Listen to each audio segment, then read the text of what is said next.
ሰላም እንዴት ናችሁ? ሰላማችሁ ብዝት ይበልልኝ። ዛሬ ደግሞ ማጥናት በሽታ ለሆነባችሁ፣ ማጥናት በጣም ለሚሰለቻችሁ እና ለሚደብራችሁ ማጥናትን እንዴት ወደ ሱስነት መቀየር እንዳለባችሁ የሚረዷችሁ 5 ቲፖችን እንነጋገራለን ማለት ነው። ወደ ቪዲዮ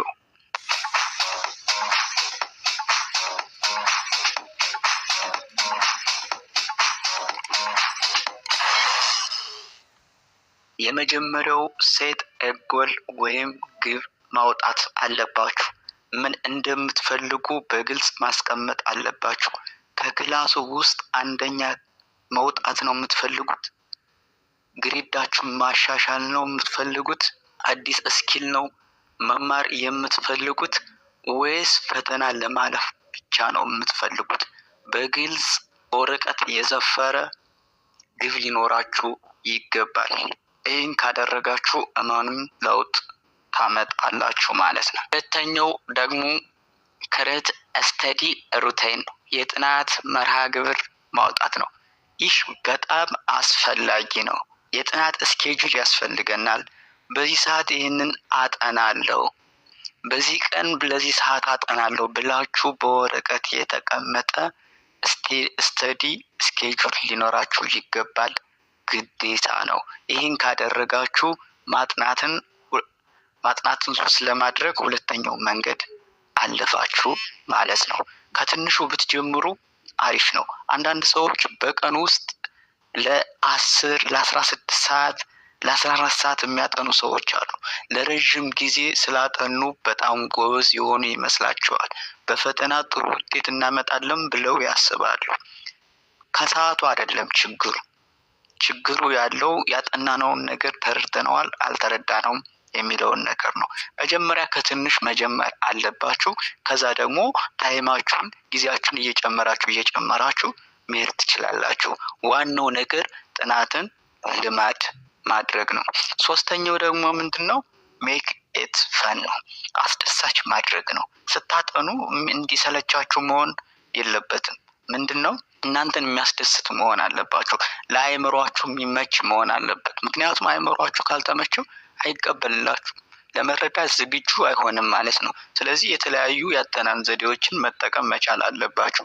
ለምሳሌ ምን ታደርጋላችሁ? ጥያቄ እያወጣችሁ ማንበብ። ከዛ በኋላ ራሳችሁን እየጠየቃችሁ ይዤዋለሁ አልያዝኩትም እያላችሁ ቼክ ማድረግ ትችላላችሁ። ሌላው ደግሞ ምንድነው? የምታጠኑትን ነገር ወደ ስዕል እየቀየራችሁ ማንበብ ማለት ነው። ይህን ካደረጋችሁ አሪፍ ነገር ነው። ተጨማሪ ደግሞ ምንድነው? በብጣሽ ወረቀት እያንዳንዷን የምትፈልጓትን ኮንሴፕት የምትፈልጉትን ነገር ምንድነው በትንሽዬ ወረቀት ቆርጣችሁ ለየብቻ እያዘጋጃችሁ ማንበብ ይጠቅማችኋል ማለት ነው። ከዛ በኋላ ያችን እያወጣችሁ ወክ ስታደርጉም እያነበባችሁ መሄድ ትችላላችሁ። ሪሜምበር እያስታወሳችሁ መሄድ ትችላላችሁ ማለት ነው። ከጓደኛ ጋር ማጥናት ደግሞ በጣም እጅግ ጠቃሚ ነገር ነው። ምክንያቱም ከጓደኞቻችሁ ጋር ስታጠኑ ምንድነው አይደብራችሁም። እየሳቃችሁ እየተዝናናችሁ ትጫወታላችሁ። የከበዳችሁን ነገር ደግሞ ትጠያየቃላችሁ ማለት ነው። አሁን ለምሳሌ እኔ ከጓደኛዬ ጋር ሳጠና ምንድን ነበር የምናደርገው?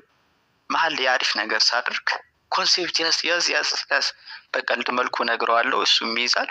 እኔም ስነግረው እያስታወስኩት እመጣለሁ ማለት ነው። በቀልድ ማጥናት በጣም አሪፍ ነገር ነው። አራተኛው ቲፕ ደግሞ ምንድነው? ቴክ ብሬክ ነው። እረፍት ማድረግ በጣም አስፈላጊ ነው። ለረጅም ሰዓት ማጥናት በጣም ቦሪንግ ነው፣ በጣም አሰልቺ ነው። ጥናትን እንዲያስጠላችሁ የሚያደርግ ነገር ነው። ስለዚህ የተወሰነ ሰዓት አጥንታችሁ ከዛ የተወሰነ ብሬክ የምትፈልጉትን ነገር እያደረጋችሁ የሚያዝናናችሁን ነገር እያደረጋችሁ እረፍት ማድረግ ትችላላችሁ። 25-30 ደቂቃ አንበባችሁ ከዛ 5 ሚኒት ወይም 10 ሚኒት ምንድነው እረፍት እያደረጋችሁ። ምክንያቱም እረፍት ካላደረጋችሁ አይምሯችሁ አይቀበልላችሁ። ከኋላ ያነበባችሁትን ዲሊት እያደረጋችሁት ነው የምትሄዱ ማለት ነው። የመጨረሻው ቲፕ ሴሌብሬት ዩር ፕሮግረስ ወይም እድገትዎን ማክበር ነው። እድገትዎን ማክበር ሲባል ምንድነው? ለምሳሌ ያቀዳችሁት እቅድ አለ። ለምሳሌ አንደኛ ወጣለሁ ብላችሁ አንደኛ ከወጣችሁ ራሳችሁን ትሸልሙት ይገባል።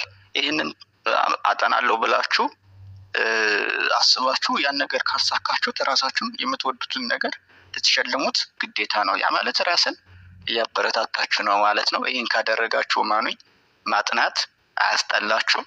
ለእንደነዚህ አይነት ቪዲዮዎች ሳብስክራይብ በማድረግ ቤተሰብ መሆን፣ ላይክ፣ ሼር እንዲሁም የተሰማችሁን ስሜት ኮሜንት ላይ አስቀምጡልኝ። ይመቻችሁ። መልካም ጥናት።